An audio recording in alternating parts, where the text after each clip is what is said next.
자, 이번 시간에 우리 세액공제 조정 명세서 중에 관련되는 중소기업 투자세액공제부터 몇 가지 정리해 보겠습니다. 교재는 509페이지가 되겠습니다. 자, 중소기업 투자세액공제 관련해서는 중소기업과 3천억 미만의 중견기업에 대해서 적용을 하는 부분이고요. 세액공제 대상 투자자산은 기계장치 등 사업용 자산, 그 다음에 판매 시점 정보관리 시스템, 감가상각 기간이 2년 이상인 정보보호 시스템 설비가 되겠습니다. 자, 이런 자산을 대상으로 해서 세액공제를 적용을 받을 수가 있고요. 중고품, 금융리스를 제외한 리스 투자 제외, 리스 투자에 대해서는 제외하도록 되어 있습니다.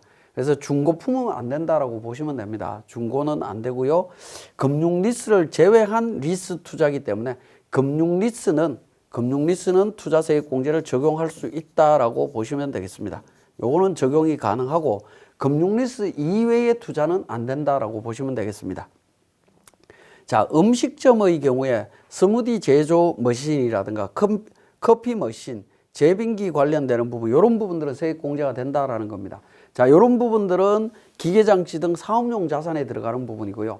음식점에 이제 깔려 있는 뭐 테이블이나 이런 부분들 있죠. 의자, 뭐 이런 탁자라든가 이런 부분들은 적용이 되지 않는다라고 보시면 될 것 같습니다. 자, 세액공제율을 보면 일반적인 세액공제인데 중소기업은 3%입니다. 기본적으로 3% 적용이 되고요. 중견기업은 조금 더 높게, 그러니까 1%, 2% 적용이 되도록 되어 있습니다. 자, 위기지역 투자세액공제 관련해서 위기지역 내의 투자는 10%, 상생형 지역 일자리 참여 투자 10%, 규제 자유 특구에서 투자하는 거 5%, 뭐 이렇게 적용이 되고 있습니다. 자, 세액공제 배제 부분인데요. 중견기업의 경우에 고용인원 감소 시에 1, 2%의 세액공제 적용을 배제합니다. 중견기업이 고용이 감소하게 되면 세액공제 안 된다라는 겁니다. 중소기업은 고용 감소와 상관없이 적용을 해줍니다. 자, 수도권 과밀억제권역의 투자 중에 정설 투자에 대한 세액공제 배제하도록 되어 있습니다. 자, 정설 투자 세액공제를 배제한다라는 거죠. 자, 정설 투자에 대한 개념이 뭐냐라는 부분인데, 예를 들어서 기계장치가 A 플러스 B 플러스 C라고 하는 기계 3대가 있다라고 했을 때 여기에 추가적으로 D라는 기계를 이렇게 추가하는 이 부분을 우리는 정설 투자라고 이야기를 합니다. 근데 대체 투자라고 하는 이 대체 투자라고 하는 부분은 C라는 기계가 망가져서 없어졌을 때 F라는 기계를 다시 넣게 되면 어떻게 됩니까? 총 3개에서 다시 대체함으로 인해서 3개가 되는 거죠. 이런 경우는 대체 투자에 해당이 됩니다. 자, 어쨌든 수도권 과밀억제권역 안에서 투자는 정설 투자에 대해서는 세액공제를 배제한다라는 사실. 자, 디지털 방송 장비나 정보통신 장비는 예외적으로 인정을 해줍니다. 정설 투자라 하더라도 인정을 해줍니다. 자, 수도권 과밀억제권역의 대체 투자는 세액공제 적용을 받을 수 있다는 거 기억하시고 최저한세 적용 대상이고요. 농특세 과세 대상이 되겠습니다. 자, 중요한 부분은 2021년 12월 31일까지 투자분에 대해서는 통합투자세액공제와 선택 가능하다라는 겁니다. 그래서 중소기업 투자세액공제와 통합투자세액공제 중에 유리한 쪽을 선택하시면 됩니다. 자, 일반적으로는 통합투자세액공제가 유리하다라고 보시면 되겠습니다. 자, 특정 시설 투자 등에 대한 세액공제 부분입니다. 자, 세액공제 적용 대상 투자의 범위를 보면 연구시험용 시설, 직업훈련용 시설이라든가 에너지 전략 시설, 생산성 향상 시설, 환경보전 시설, 뭐 이런 부분들입니다. 안전시설, 이런 부분들에 대해서 투자세액공제를 적용을 해 줍니다. 마찬가지로 중고품이나 금융리스를 제외한 리스에 의한 투자는 제외하도록 되어 있습니다. 자, 세액공제율을 보면 연구시험시설이나 직업훈련용 시설, 에너지 전략시설은 중소기업인 경우에 7%입니다. 근데 나머지 관련되는 부분은 전부 10% 적용하도록 되어 있습니다. 물론 중견기업, 그 밖의 기업도 적용이 됩니다. 자, 요 내용이 우리 중소기업 투자세액공제하고는 좀 다르죠. 중소기업 투자세액공제는 중소기업만 적용이 되고 중견기업도 적용을 해줬지만 일반 기업은 적용이 안 됐습니다. 그렇지만 이런 특정한 시설에 대해서는 일반 기업도 지금 적용을 해주고 있다는 겁니다. 그래서 공제율이 굉장히 좀 복잡하다라고 이해를 하시면 되겠습니다. 자, 이 경우에도 일부 수도권 과밀억제 권역의 투자에 대해서는 세액공제를 배제하도록 되어 있고요.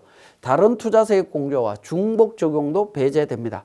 세액 감면 시에 투자세액공제의 중복 적용 배제되고 있고 최저한세, 농어촌 특별세 적용이 됩니다. 미공제된 세액에 대해서는 10년간 2월 공제도 가능합니다.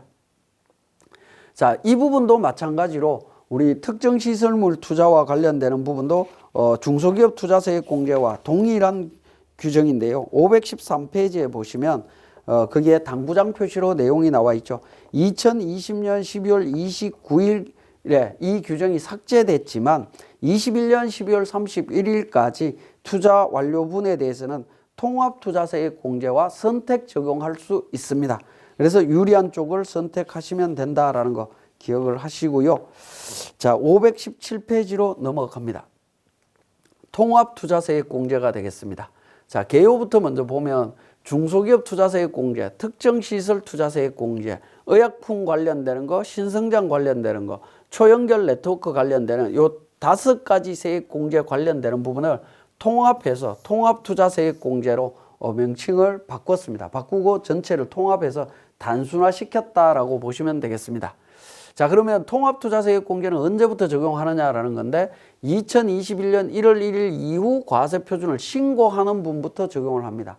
그러니까 과세표준 신고분부터 적용했기 때문에 20년도부터 이미 적용이 됐다라고 보시면 되겠습니다. 다음 각호 요건을 모두 충족하는 경우에는 개정 규정에 따른 그러니까 2 이상의 과세 연도에 걸쳐서 투자하는 경우에는 개정 규정에도 불구하고 투자를 완료한 날이 속하는 과세 연도에 모두 투자가 이루어진 걸로 봅니다. 자, 이 부분 보시면 20년 12월 31일이 속하는 과세 연도 전에 투자를 개시했고 그 다음에 종전 규정에 해당되는 규정에 따라서 세액공제를 안 받았다라고 하면 투자 시작했다가 세액공제 안 받고 투자가 21년도 이후에 완료됐다면 21년도 이후에 전액 투자된 걸로 보고 통합투자세액공제를 적용할 수 있다라는 걸 이야기하고 있습니다. 자, 특정시설 투자세액공제 등에 관한 특례 부분에서 보시면 자, 개정 규정에 대한 부분에 대해서 종전 규정을 적용받을 수 있다라는 겁니다. 20년 12월 31일까지, 21년 12월 31일까지, 21년 12월 31일까지 투자를 완료하는 경우에는 종전 규정을 적용받을 수 있습니다. 그러니까 무조건 통합투자세액 공제로 다 바꿔라라고 한 게 아니라 과거 규정이 유리하다라고 하면 과거 규정 적용할 수 있다라는 겁니다. 이 경우에 종전세액 공제 규정을 적용받는 내국인은 다른 공제 자산에 대해서도 개정 규정을 적용할 수 없다라는 겁니다. 자, 과거 기준을 적용하겠다라고 하면 모두 과거 기준으로 갑니다. 그러니까 과거 투자분에 대해서 일부는 중소기업 투자세액 공제, 일부는 통합투자세액 공제 이게 아니고 전체를 과거, 전체를 통합 이렇게 규정을 적용을 했다라는 거 기억을 하시면 되겠습니다. 자, 통합투자세액 공제의 적용 대상 법인을 보면 다음의 업종을 제외한 사업을 경영하는 내공이다라고 해서 소비성 서비스업과 부동산 임대 공급업을 뺀 나머지 업종 전부 다 들어갑니다. 그러니까 중소기업이든 중견기업이든 대기업이든 상관없다라는 겁니다. 소비성 서비스업과 부동산 임대 공급업만 제외하시면 됩니다. 자, 공제 대상 자산은 기계장치 등 사업용 유형자산, 기타 사업용 유형자산과 무형자산, 연구시험 직업 훈련 에너지 전략 환경 보전 관련되는 부분 또는 이제 근로복지 복지 정진 등의 목적으로 사용되는 사업용 자산, 운수업을 경영하는 자가 사업에 사용하는 차량 운반구 뭐 이런 부분들이 전부 적용이 된다라는 겁니다. 여기에서도 마찬가지로 중고품이나 금융 리스를 제외한 리스에 의한 투자는 제외하도록 되어 있습니다. 그래서 금융 리스 투자는 세액 공제가 가능하지만 운용 리스 등에 해당되는 부분은 세액 공제가 적용되지 않는다라는 겁니다. 자, 이렇게 이제 공제 대상 자산을 이렇게 나열을 해놨습니다. 나열을 해놨는데, 자, 공제 대상 자산에서 제외되는 건축물 등은 어떻게 되느냐? 앞에 자산에 보시면 건축물이라든가 이런 부분들은 없습니다. 없고, 그 다음에 차량 운반구가 이렇게 규정이 되어 있는데, 이런 차량 운반구에 대해서 전체 다 할 거냐 하는 부분들인데, 자, 이런 부분들을 보시면 공제 대상 자산에서 제외되는 건축물의 범위가 딱 정해져 있습니다. 차량 운반구, 공구, 기구, 비품, 선박, 항공기, 그 다음에 건축물 관련되는 부분, 이 부분들은 전부 공제 대상에서 제외되도록 되어 있습니다. 근데 이렇게 제외한다라고 했는데 요걸 뺀 나머지 자산들은 전부 다 공제가 된다라고 보시면 되겠습니다. 공제가 됩니다. 자, 그런데 요 자산들을 빼라라고 했는데 차량 운반고라든가 건물이 필요한 업종들도 있습니다. 업종을 영위하는 영위 특성상 그게 있을 수밖에 없는 경우들이 있겠죠. 거기에 대한 예외가 또 나옵니다. 자, 구축물, 차량 운반고 등에 해당하더라도 통합투자세액 공제 대상에 되는 부분이 있습니다. 종전 특정 시설 투자세액 공제 대상이 됐던 자산, 연구인력 개발 시설이라든가 이런 자산들은 해줍니다. 안전시설 마찬가지고요. 그 다음에 업종별 특성을 감안해서 사업의 필수적인 자산, 건설업을 운영하는 경우에 굴삭기나 덤프트럭 뭐 이런 건설 기계 장비들이 있겠죠. 건설 기계 장비가 차량 운반고로 들어갈 수도 있습니다. 차량 운반고로 들어가 있다라고 해서 그냥 이거 감면에 세액 공제 대상 자산에서 제외한다. 요건 조금 문제가 있다라는 거죠. 그래서 지방세법에서 이야기하는 건설 기계 장비에 해당이 되는 경우에는 감면 대상 자산으로 포함을 시켜주고 있습니다. 자, 그 다음에 도소매나 물류산업의 경우에 보관 창고 시설, 운반용 화물 자동차 같은 경우 있죠. 보관 창고 시설 같은 경우에 이 부분에 대해서도 적용을 해준다라는 겁니다. 왜냐하면 물류 시설 같은 경우에는 창고 건물이나 물류 관련되는 건물이 있어야 되죠. 그 부분을 안 해준다라고 하면 문제가 좀 있다라는 겁니다. 그죠? 그 다음에 관광진흥법에 따라 등록한 관광숙박업 등과 관련되는 부분은 숙박시설과 관련되는 내용들이 있어야 되겠죠. 그런 부분에 적용을 받을 수가 있습니다. 자, 그 다음에 운수업을 주된 사업으로 하는 중소기업인 경우에 차량이나 운반고, 그 다음에 선박 관련되는 거, 이건 당연히 들어가야 되는 부분입니다. 그죠? 그 다음에 중소기업이 사업에 직접 사용하는 소프트웨어 프로그램 구입한 것도 투자세액 공제를 적용받을 수가 있습니다. 그렇지만 인사, 회계, 문서 작성, 기본 운영체제 등 일반 사무나 지원용은 제외하도록 되어 있습니다. 이 내용을 제외한 나머지 프로그램들은 가능하다라고 보시면 되겠습니다. 자, 세액 공제액은 기본 공제 금액에다가 추가 공제 금액을 더하도록 되어 있는데요. 자, 기본 공제 금액은 해당 과세 연도의 투자 금액에다가 중소기업, 중견기업, 일반 기업으로 해서 하는데 중소기업에 대한 부분만 제가 말씀을 드리면 일반 투자, 중소기업 10%입니다. 신성장 사업 12%고요. 국가전략기술과 관련되는 부분 16%입니다. 국가전략기술과 관련되는 부분은 2021년도 연말에 법이 개정이 되면서 도입이 된 부분으로 이해를 하시면 되겠습니다. 어쨌든 일반적으로 가장 많은 중소기업 10%입니다. 자, 중소기업 투자세액 공제라든가 특정시설물 투자세액 공제라든가 이런 때에는 중소기업인 경우에도 감면율이 달랐었죠. 달랐는데 여기에서는 감면율을 그냥 통일을 시켰습니다. 그냥 중소기업은 10%입니다. 자, 추가 공제 부분을 한번 살펴보면 추가 공제는 해당 과세 연도의 투자 금액이 해당 과세 연도 직전 3년간 연평균 투자 금액이 있을 겁니다. 그 금액을 초과하는 금액에 대해서 3%를 공제를 해줍니다. 3%를 공제를 해주는데 국가전략기술 사업화 시설 같은 경우에는 4%까지 적용을 받을 수 있습니다. 자, 이렇게 적용이 되는데 추가 공제가 3% 내지 4% 적용한 게 너무 과다하면 문제가 있겠죠. 그래서 금액을 기본 공제 금액의 2배까지 가능한 걸로 적용을 했습니다. 자, 그러면 중소기업 기준으로 따지면 최대 몇 %까지 되냐면 기본 10%에다가 자, 2배까지 가능하기 때문에 20% 가능하죠. 그래서 최대 30%까지 중소기업은 적용이 가능하다라고 보시면 되겠습니다. 자, 그 다음에 해당 과세연도 직전 3년간 평균 투자액이 나와야 되기 때문에 그러니까 사업체를 운영하신 분들은 최소 3년 이상이 지나야만이 이 규정을 추가 공제 금액을 적용할 수 있습니다. 공제세액의 추가 납부미 이자 상당 가산액은 투자 완료 후에 5년 이내에 다른 목적으로 전용할 때는 이자 상당액하고 세액 부분을 추가하도록 되어 있습니다. 자, 이때는 5년 이내라고 되어 있는데 규정을 좀 더 찾아보시면 기본 2년입니다. 2년 이내로 되어 있고요. 사후관리는 2년으로 되어 있습니다. 기본은. 그래서 최대 5년 안에 사례별로 규정이 되어 있습니다. 이거는 더 확인을 해보셔야 되겠습니다. 자, 그러니까 통합투자세액공제 보시면 수도권 과밀억제권역에 대한 투자 세액공제 배제합니다. 자, 일부 세액 감면 시에 투자세액공제 중복 적용하고요. 최저한세, 농어촌 특별세 적용합니다. 미공제 세액은 10년간 2월 공제하도록 되어 있습니다. 자, 수도권 과밀억제권역 투자에 대한 세액공제 배제 부분을 한번 보면 통합투자세액공제는 중소기업이든 비중소기업이든 구분하지 않습니다. 정설 투자에 대해서는 수도권 과밀억제권역에서는 적용하지 않습니다. 대체 투자만 세액 공제가 가능하다라고 보시면 되겠습니다. 다만 수도권 과밀억제권역의 정설 투자에 대해서도 세액 공제는 해줍니다. 정설 투자 중에 디지털 방송 장비나 전기 통신 설비 중에 교환 설비, 전송 설비, 슬로 설비, 정보 처리 설비라든가 연구 시험 직업 훈련 관련되는 자산, 신재생 에너지 관련되는 부분, 의약품 품질 관련되는 부분, 이런 부분들은 정설 투자가 되더라도 세액 공제는 받을 수 있다라고 보시면 되겠습니다. 자, 다음으로 성과 공유 중소기업에 대한 경영 성과급에 대한 세액 공제가 되겠습니다. 자, 성과 공유 중소기업에 대한 부분인데 우리 회사가 성과 공유 중소기업이 해당이 되는지를 확인을 하셔야 되겠죠.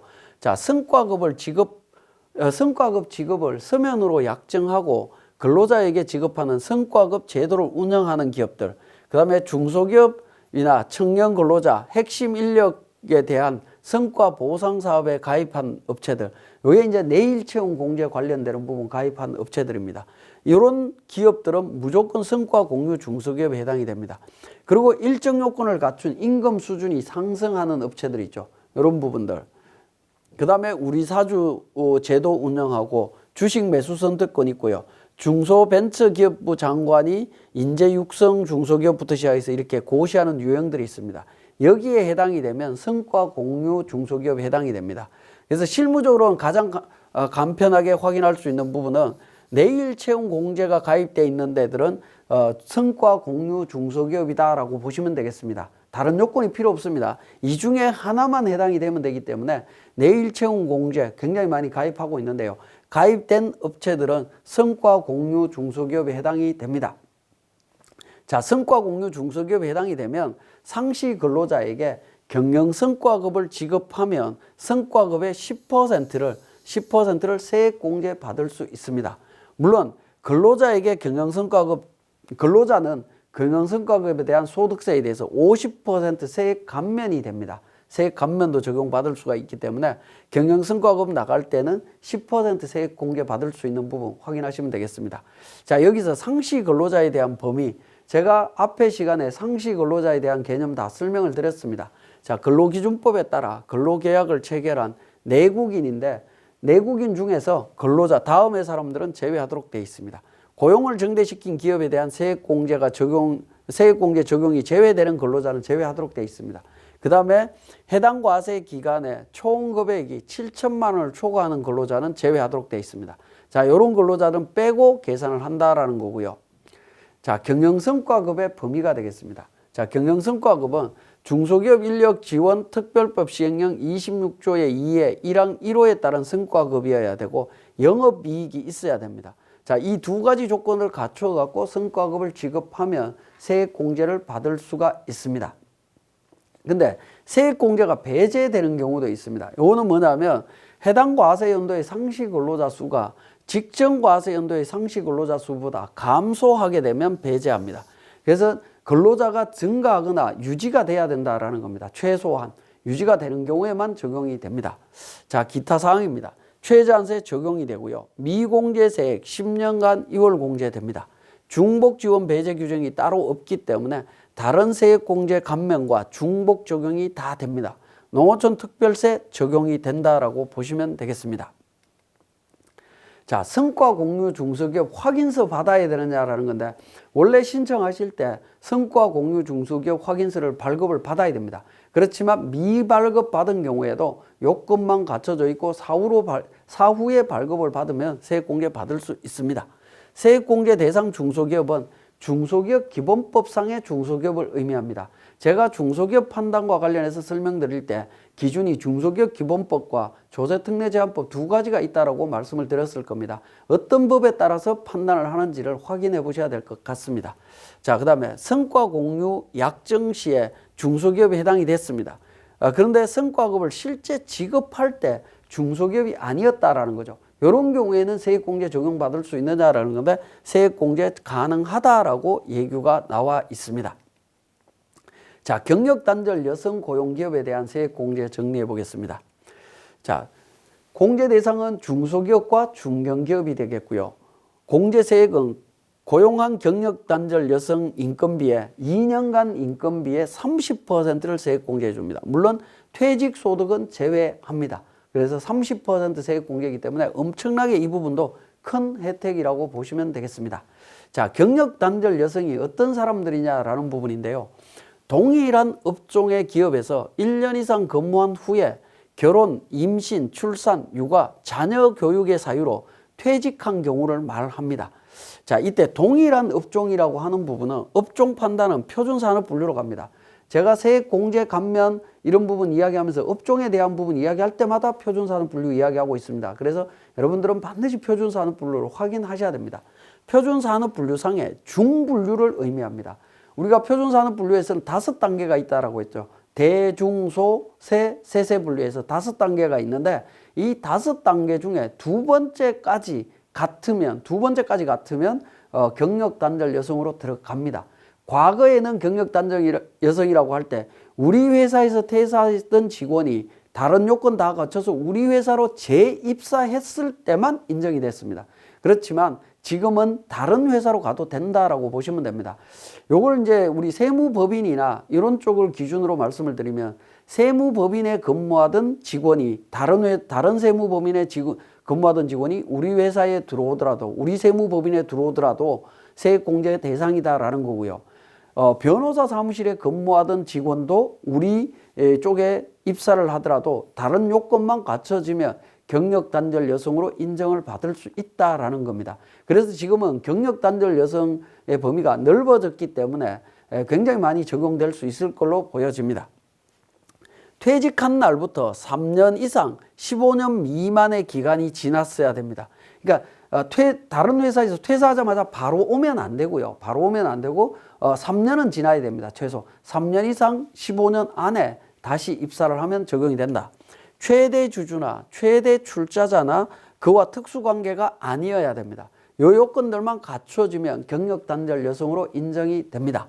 자, 경력단절 여성의 사유 중에 퇴직 사유가 있는데요. 퇴직 사유를 구체적으로 보면 결혼, 임신, 출산, 육아, 자녀 교육의 사유인데 퇴직한 날로부터 1년 이내에 혼인한 경우, 그 다음에 퇴직한 날로부터 2년 이내에 임신하거나 난임 시술을 받았거나 퇴직 당시에 임신 상태였거나 퇴직일 당시 8세 이하의 자녀가 있거나 퇴직일 당시 초, 중 등 교육법에 따른 학교에 재학 중인 자녀가 있을 때 자녀 교육 때문에 퇴사를 했다라고 하면 그때는 적용받을 수가 있다라는 겁니다. 이런 사유로 퇴직을 하고 3년이 지난 다음에 다시 입사를 하면 이때는 경력단절 여성으로 인정받을 수 있습니다.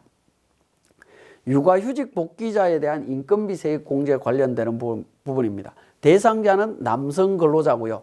중소기업, 중견기업의 육아휴직 복귀자를 기준으로 합니다. 자, 육아휴직 복귀자 자녀 1명당 한 차례씩 적용받을 수가 있습니다.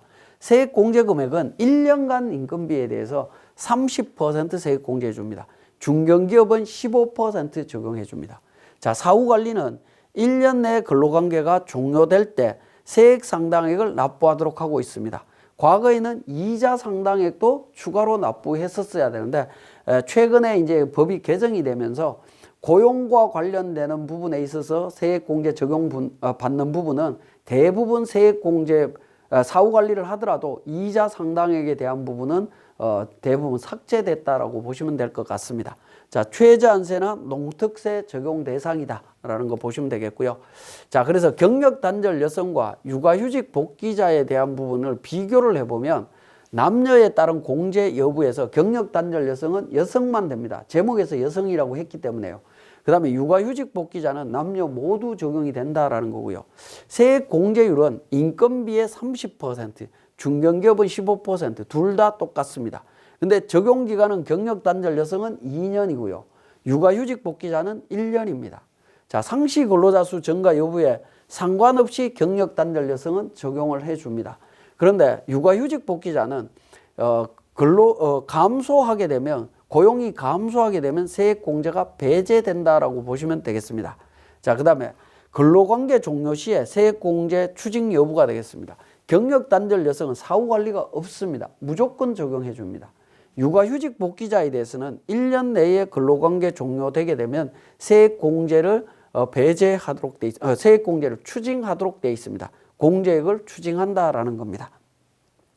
자, 지금까지 설명드린 내용을 우리 세무사랑 프로에서 다시 한번 정리하겠습니다. 자, 우리 투자세액 공제와 각종 세액 공제에 대한 부분 설명을 드렸는데 제가 우리 레시피 교재에 관련되는 사례를 별도로 만들어 놓지는 않았습니다. 자, 그 부분을 우리 프로그램을 통해서 간단하게 말씀을 드리면 법인조정의 공제 감면 쪽에 가시게 되면 우리 세액공제 조정 명세서가 있습니다. 이 3번 부분이 있는데요. 이 부분에서 이제 적용을 하는 부분이 되겠습니다. 자, 보시면 중소기업 투자세액 공제나 통합투자세액 공제를 적용하기 위해서는 먼저 공제 감면세액 로마 숫자 3번에 나와 있는 투자자산 명세서가 있습니다. 투자자산 명세서를 먼저 작성을 하시면 되겠습니다. 공제 대상인 자산에 대해서 적용을 하시면 됩니다. 자, 예를 들어서 지금은 우리 통합투자세액 공제를 적용한다라고 가정을 하죠. 그래서 13번을 선택을 했습니다. 자, 투자자산에 대한 소재지, 예를 들어서 뭐 강남구다라고 가정을 하겠습니다. 강남구 서초동이다. 그러니까 강남구 대치동이다라고 가정을 하죠. 자, 투자 적격 여부 여라고 체크를 하셔야 되겠죠. 투자자산명 기계장치, 그 다음에 투자자산 구입, 즉 세금계산서 관련되는 부분으로 정리를 하시면 됩니다. 자, 이 부분은 F2번을 통해 갖고 거래처를 등록을 하시면 됩니다. 등록되어 있는 거래처 관련되는 부분 세금계산서 보시고 하시면 되고요. 2021년 5월 6일이었다. 투자금액 5천만 원이다. 라는 부분으로 이렇게 등록을 하시면 됩니다. 전체 등록을 하신 다음에 우리 투자세액 공제 금액을 직접 계산하시면 됩니다. 공제 감면세액 조정에 로마 숫자 2번에 보시면 통합투자세액 공제 신청서가 있습니다. 자, 이 신청서 작성합니다. 자, 우리는 그러니까 신청 자체가 어떻게 되죠? 자, 2개 이상 과세 연도에 걸쳐서 이루어지는 투자 금액 2개 이상이 아니다라는 거죠. 그러면 여기엔 적용하실 필요는 없습니다. 2개 이상, 이 과세 연도 이상 적용이 될 때는 작업 진행률이라든가 이런 부분들을 계산을 해야 됩니다. 근데 제가 예를 들었던 부분은 그 부분은 아니기 때문에 무시하시면 되겠고요. 그 다음에 이제 나번으로 바로 넘어가시면 되겠습니다. 2번으로 가서 투자세액 공제로 들어가시면 됩니다. 자, 그래서 보시면 그 외의 투자 금액이죠. 그 외의 투자 금액과 관련해서 우리 신성장 사업이 아니면 5천만 원 앞에서 제가 입력을 했습니다. 그죠? 5천만 원 공제 대상이고요. 공제율은 중소기업은 10%로 보시면 됩니다. 그 다음에 추가 금액은 당해 연도에 5천만 원이고, 예를 들어서 5천만 원 투자를 했고요. 그죠? 5천만 원 투자했고 3년간 투자한 금액, 예를 들어서 한번 넣어 보겠습니다. 직전 1년 전에는 1,000만 원이었고 2년 전에도 1,500만 원이었고 3년 전에도 1,000만 원 투자를 했었다라고 하면 평균 투자 금액이 나옵니다. 그리고 해당 연도 월수 12개월이고요. 그러면 평균 금액이 나오죠. 이 금액을 확인 버튼을 누르게 되면 이 금액을 초과한 금액에 대해서 3% 적용을 해줍니다. 그죠? 3% 적용한 금액하고 기본 공제 금액하고 2배 금액 비교해서 작은 금액을 적용하도록 되어 있습니다. 자, 그렇게 해서 615만 원 투자세액 공제 금액 확인하실 수가 있습니다. 자, 이렇게 통합투자세액 공제 확인이 됐다라고 하면 저장하시고요. 우리 세액공제 조정 명세서에 와서 기본적으로 F12 불러오기를 통해서 작성을 하시면 되겠습니다. 자, 작성하시게 되면 우리 세액공제 두 번째 탭으로 가셔서 하단 부분에 보시면 통합투자세액공제 관련되는 부분이 원래는 이제 F12에서 반영을 하게 되면 자동으로 반영이 되도록 되어 있습니다. 그런데 아직 업데이트 관계 때문에 아직 반영이 안 되는 것 같습니다. 이 부분은 만약에 혹시라도 반영이 안 되면 관련되는 세액을 직접 입력하시면 되겠습니다. 자동으로 반영이 될 걸로 보여집니다. 자, 그렇게 이해를 하시면 되겠고요. 자, 그 다음에 이제 우리 성과 공유 중소기업에 대한 경영성과급에 대한 세액 공제 관련되는 부분이 있었죠. 자, 그 부분도 여기에 나와 있습니다. 공제 감면 세액 조정 로마 숫자 2번에 성과 공유 중소기업에 대한 부분 나옵니다. 자, 여기에서 이제 작성을 하시면 되겠습니다. 자, 경영성과급 계산해서 인별로 다 적용을 하시면 되겠고요. 그 다음에 상시 근로자 수가 감소했는지 증가했는지 하는 부분 나옵니다. 요 상시 근로자 수와 관련되는 부분은 뒤에서 또 설명을 드리겠습니다만은 우리 공제 감면 쪽에 보시면 로마 숫자 3번에 고용 현황표라고 있습니다. 근로자 고용 현황표. 요걸 참고하셔서 작성을 하시면 되겠습니다. 자, 작성하신 다음에 고용이 감소하지 않았다라고 하면 경영성과급에 대해서 적용을 하시면 됩니다. 자, 그렇게 적용하시면 되겠고요. 자, 그 다음에 우리 경력 단절 여성에 대한 세액 공제 부분입니다. 공제 감면 세액 조정 계산서 로마 숫자 3번에 경력 단절 여성 고용기업에 대한 세액 공제 관련되는 부분이 있습니다. 자, F12 불러오기를 통해서 회사 정보 반영하시고요. 자, 우리 직원들 중에 박경력이라고 하는 직원인데 경력 단절 여성입니다. 그래서 종전 근무 기간 1년 이상이냐 확인하시고 그 다음에 퇴사 사유 관련해서 적용 여부를 확인하시면 되겠습니다. 그리고 우리 기업의 최대 주주, 최대 출자자와 친족 관계에 있느냐라는 건데 아니다라는 거죠. 관계 없다라는 겁니다. 그리고 퇴직한 날부터 3년 이상 15년 미만 기간 내에 입사한 거냐라는 건데 종전 입사일, 퇴사일, 그러니까 종전 근무지에 대한 퇴직소득 원천징수 영수증을 발급받아 보시는 게 한 가지 방법이 되겠습니다. 그러면 12년도부터 15년도까지 그러니까 퇴직 일자를 확인하실 수가 있겠죠. 그리고 우리 회사에 입사한 날, 입사한 기준을 적용을 하시면 됩니다. 그리고 퇴직한 날로부터 3년 이상, 15년 미만 기간 내에 재입사한 거냐라는 겁니다. 15년도부터 3년 내에 우리 회사에 재입사한 거냐라는 부분이죠. 제가 예를 들었는데 이 부분은 3년이 지났죠. 그죠? 15년도부터 3년이면 18년 12월 20일부터 15년 동안 따지시면 됩니다. 그죠?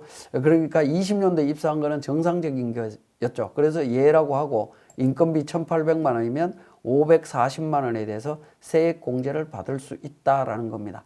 그래서 경력 단절 여성에 해당이 되는 경우에 적극적으로 활용을 하시면 되겠습니다.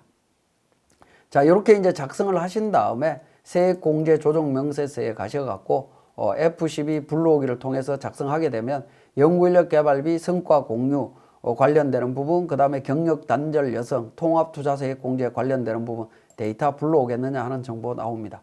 그래서 확인하시게 되면 경력 단절 여성과 관련되는 부분 해서 세액 공제가 반영된 것들을 확인하실 수가 있을 겁니다. 자, 경력 단절 여성 540만 원 반영된 거 확인하실 수 있죠. 자, 그렇게 해서 세액 공제 명세서 작성하시면 되겠습니다. 자, 지금까지 통합투자세액 공제와 관련되는 여러 가지 세액 공제 부분 설명을 마치겠습니다.